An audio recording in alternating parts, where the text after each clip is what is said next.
Amasan his YouTube channel ana behozo sen bonun chibai tu hin mitam tain YouTube ma sum tam tamoding nei geluvin ki pau min kenjong kumsom wala upa laptop Acer laptop kiti hichi kumsom ba 2015 akana choitan hichi agi izong agi in sel thum walang zen hin Apple kan di zin Acer hi zong le Apple logo hat kan ki belin hichi ka hin mang to pe in atam zo PowerPoint Word le movie vet na bawa kan mang hin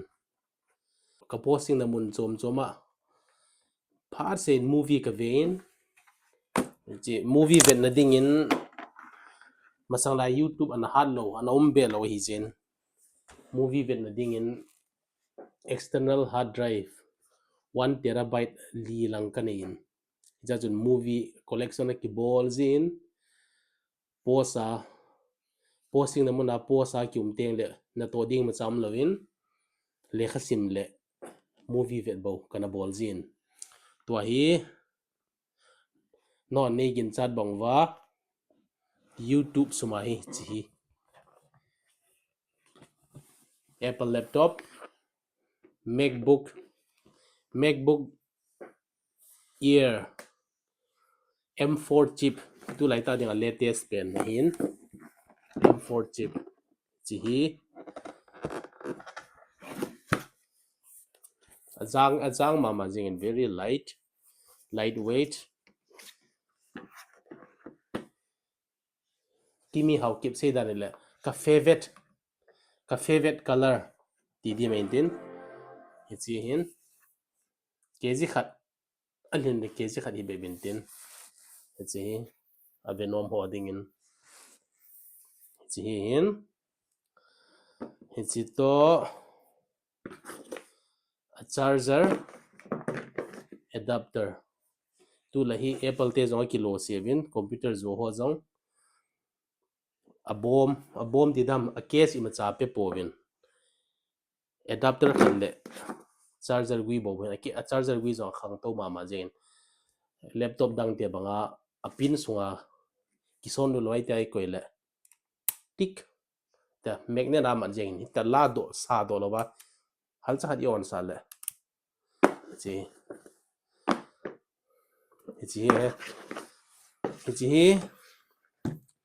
YouTube kan bola pa na sum tam ta ka hin mua thildang tam ta ka chua Apple Laptop